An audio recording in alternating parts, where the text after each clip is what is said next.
Mr. Pocky, Mr. Pocky, Mr. Pocky, Mr. Pocky,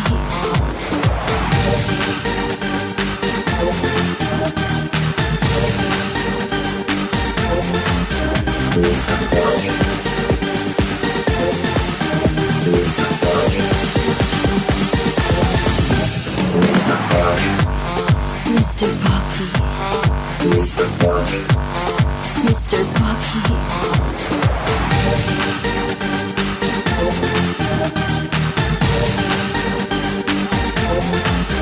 Mr. Pocky, Mr. Pocky,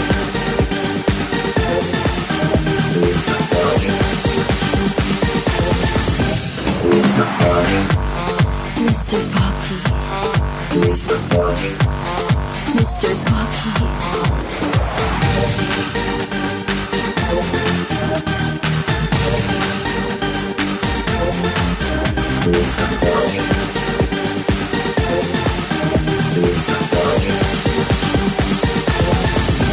Hi guys, my name is Dominic Alsakatani and I am from DPU21.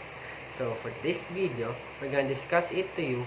It's all about the basic concept in assessment, the test, measurement, assessment, and the evaluation. And also, we're going to explain it to you guys what are the three different types of assessment. The assessment for learning, the assessment of learning, and last but not least, the assessment as learning. Without further ado, let's get into the video. What is test?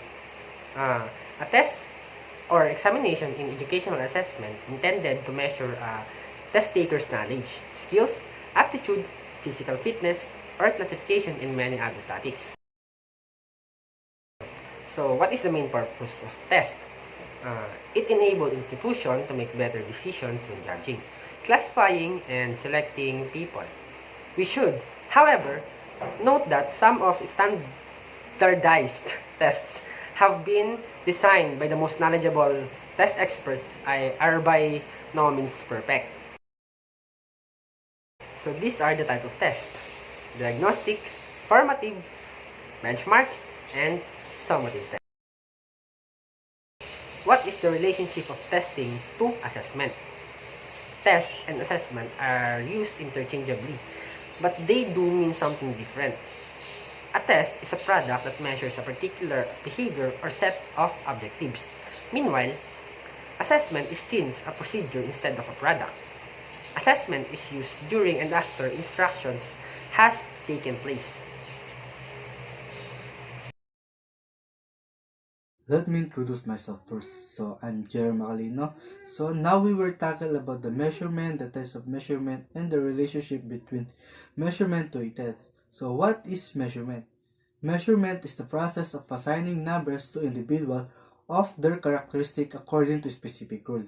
We measure achievement with a test by counting the numbers of test items of the student's correct answer, and then measurement is very useful in giving the traits of an individual to their abilities and achievement. So, this is the two types of measurement. The types of measurement is the objectives and subjectives. Objectives, are known as testing, is a measurement are more stable than the subjective. Why? Because it is a direct answer that not consider an opinion but based on facts. And then subjectives, it is the perception of the individuals. And then the relationship between measurement and to the test is the test is the specific instrument of the measurement. Good day to all of you guys, and I'm Ron Escarpus from. The purpose of assessment is to gather relevant information about student performance or progress, or to determine student interest to make judgment about their learning process after receiving this information. So teachers can reflect on each student's levels of achievement as well as on a specific implication of the group to customize their teaching plans. Assessment for learning is an approach to teaching and learning that creates feedback which is then used to improve students' performance.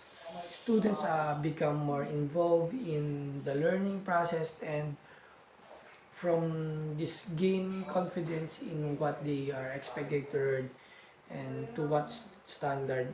One way of thinking about assessment for learning is to aim to close the gap between the learners' current situations and where they want to be in their learnings and achieve. And skilled teachers plan tasks to which help learners to do this. Assessment for learning when students reflect on and monitoring their progress to inform their future learning goals, and occurs to when teachers use evidence of students learning to make a judgment on student achievements against goals and also in standard. What is the difference between formative and summative assessment?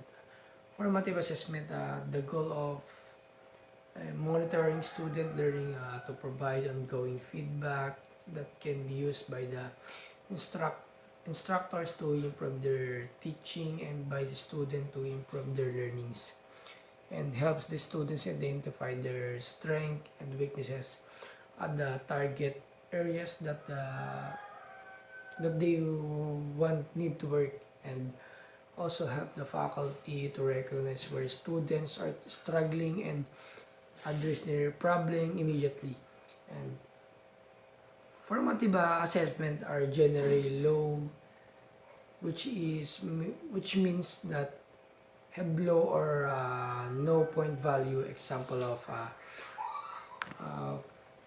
formative assessment includes asking student to draw a concept map in a class representing their understanding of a topic, submit one of two sentences identifying the main point of the lecture, or turning in a research proposal to for early feedback. And some summative assessment,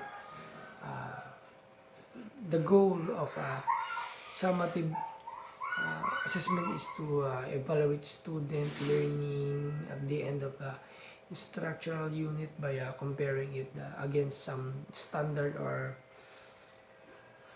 just like a standard. Or summative assessment are the high stakes, which means that they a high point value. Example of summative assessment include midterm, final exam, or a paper, and also a senior recital. Good day everyone. My name is Jade Adrian M. Datang, BPE 21, Group 4, Educ 203. Our topic for this video is all about evaluation.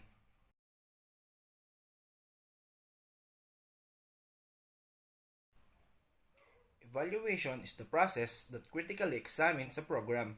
It involves collecting and analyzing information about a program activities, characteristics, and outcomes.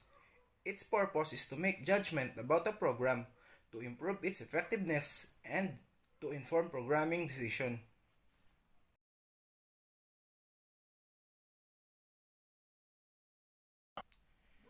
Assessment is feedback from the student to the instructor about the student learning. Evaluation uses methods and measures to judge student learning and understanding of the material for purposes for grading, reporting. Evaluation is feedback from the instructor to the student about the student learning.